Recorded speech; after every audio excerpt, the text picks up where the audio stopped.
Hello, BookTube. This is Bookshelf Tour. Continue on with bookcase number 9.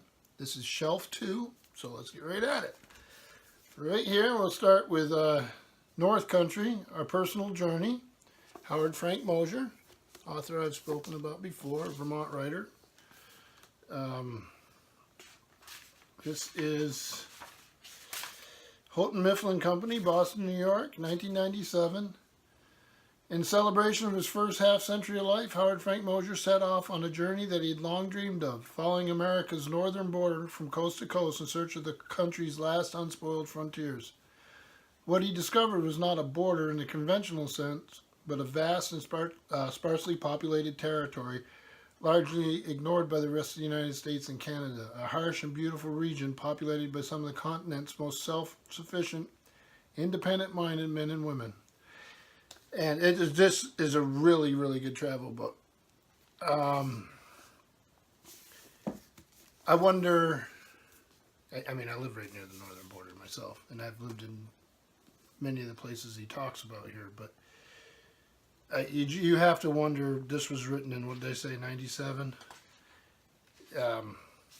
Just a few years later, with the World Trade Center and all that, this becomes a piece of nostalgia, piece of history. It's good. It's well written. It's a good book. But, I'm not sure how much of an impact all that had. I know the border that I used to get across with my driver's license, I now need a passport. So the next one is Howard Frank Moser, Waiting for Teddy Williams, which I've shown on this channel before, and that's Boston, New York, Houghton Mifflin Company, 2004. And it's one of the novels in his Kingdom series of novels, which is basically Northeast Kingdom of Vermont. And then we have On Kingdom Mountain. It is Boston, New York, 2007, Houghton Mifflin and Company. Right there. And Northern Vermont, 1930, on Kingdom Mountain introduces us to Miss Jane Hubbell Kinnison. Kinnison family recurs throughout his works. A renowned local bookwoman and eccentric bird carver, she is the last remaining resident of a wild mountain on the U.S.-Canadian border, now threatened by a proposed new highway known as the Connector.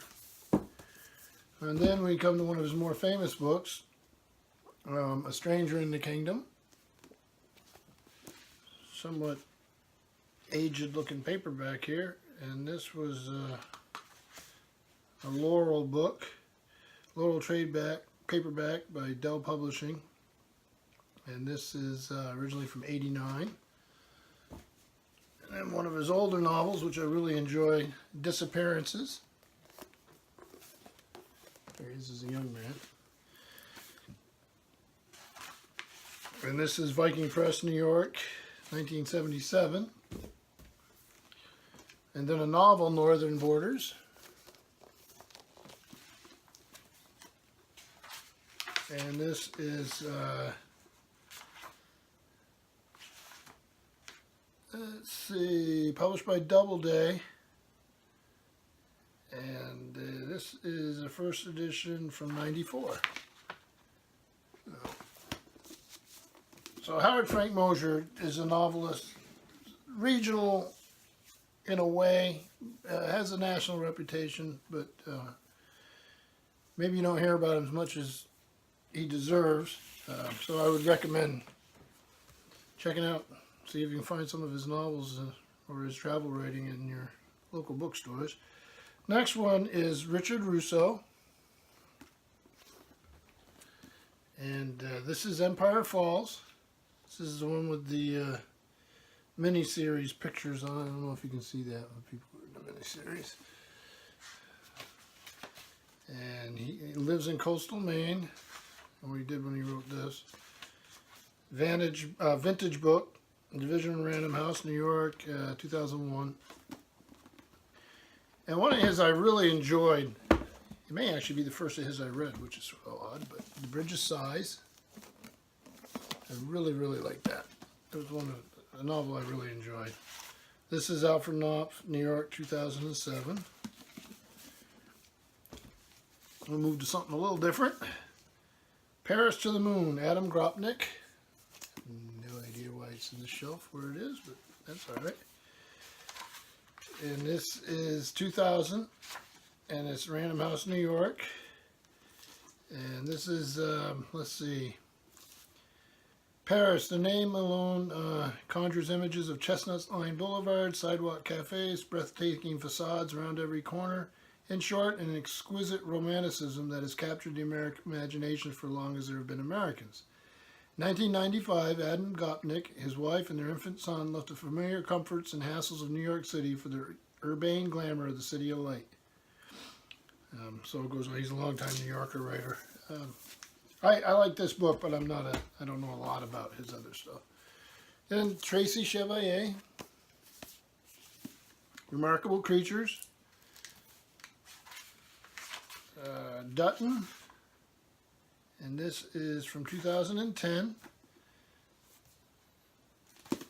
And then we got Barbara Kingsolver, and this is the Lacuna. And those signed book plates in it.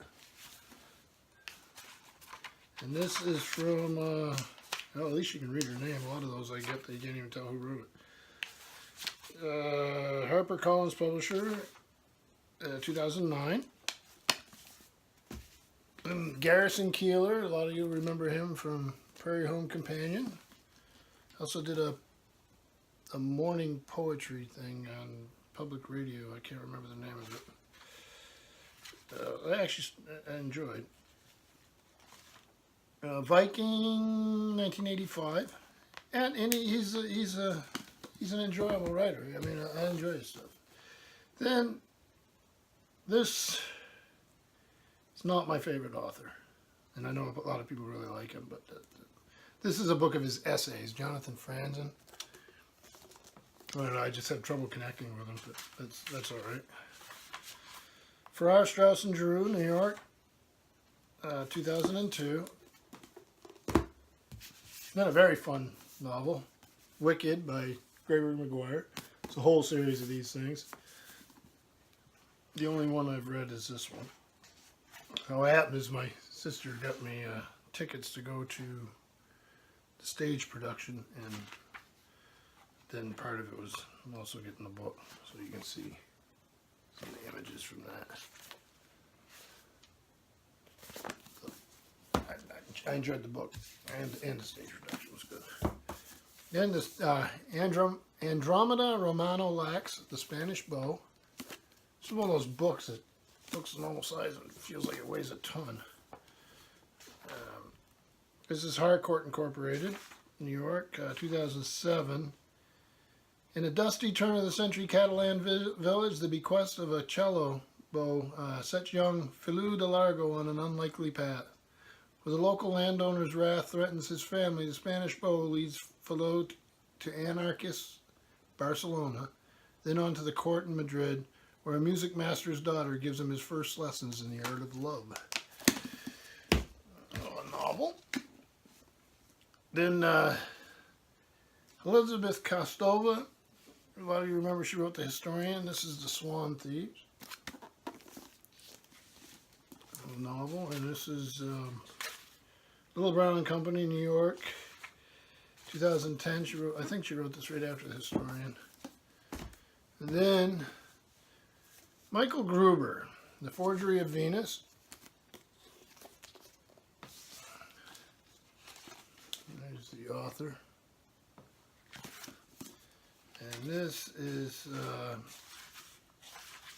William Morrow, and this is 2008.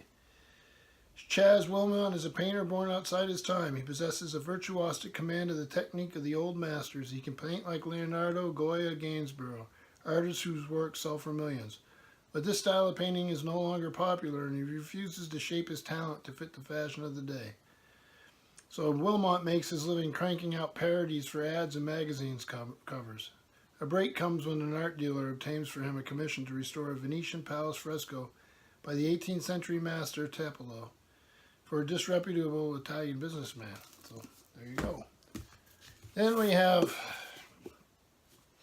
Another author I'm hit or miss with, and that's Paul Auster.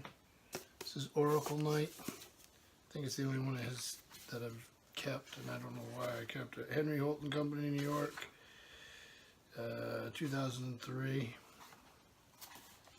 This sort of thing in it. I don't know why I kept that one. This is Anna Quindlen, A Short Guide to a Happy Life. This is a happy-looking author. This is a good little volume. Random House, New York, 2000.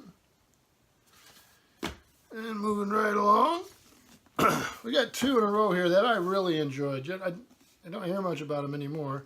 William Volman, The Ice Shirt. And this is, there's a map in the front. 7 Dreams, A Book of North American Landscape. The Ice Shirt by William T. Volman, Viking.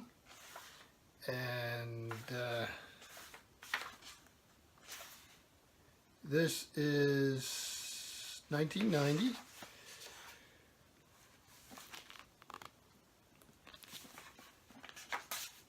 So, 1,000 years ago, the North Greenlanders set out for new lands, ambitious and ruthless. They leave their bad dreams behind them and sail south with the compulsion of sleepwalkers. The world they pass through is as fluid as a night vision. Glaciers turn into demons, and incestuous brother and sister become the moon and the sun. Men and wolves exchange shapes. Throughout their travels, the Vikings leave ice and descent in their wake. So then, in the same series, I've got that, and I don't know how many are in this. I lost track, and this is volume 2 of the 7 Dreams, A Book of North American Landscapes. So that was the first one. This is the second one. Fathers and Crows, William Volman. Or excuse me, William T. Volman. Viking again. And this one is 1992. So I do the same thing. I got that title page. And they've got the 7 Dreams thing there. It's 400 years ago. French voyagers and trappers have been joined by Jesuit priests, or blackgowns, who weep with longing to save souls. Like crows, they hover black cassiced, how do you say that? Cassock. Oh, black cassocked, near dying Indians, baptizing them surreptitiously. Living in the palisaded villages of the Huron, the blackgowns challenge their shamans to make rain. Everywhere they go, epidemics follow. Their highest hope is to be burned by the enemies of the Huron, the Iroquois, and become martyrs for the faiths. In Fathers and Crow, William T. Volman continues his 7 Dreams series with the story of the spiritually charged wars of belief between French Jesuits and Iroquois Indians in 16th and 18th century Canada. 16th to 18th century Canada. So these were really good, and if there's more in the series, I probably need to get them and continue on. Okay, here's Cormac MacCarthy, All the Pretty Horses.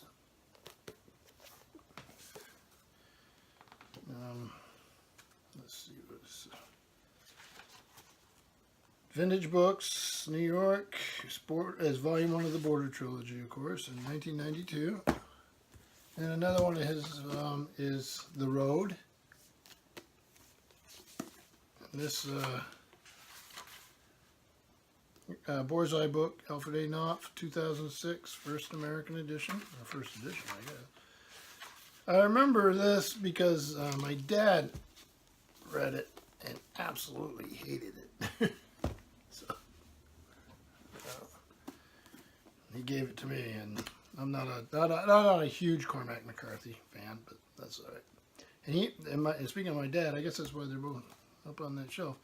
He gave me another one that I have not read. It's called The Bells of Moses Henry, a novel by Peter Skinner. And I can't remember why he got this for me. Birch Brook Press. Maybe he left a note in it and told me why he got it. But it's signed. Maybe he just went to a book signing. 2009. I ought to give it a read. I don't know why I haven't. I forgot all about it, to be honest with you. So, that was the second shelf of the 9th bookcase. Thank you, BookTube.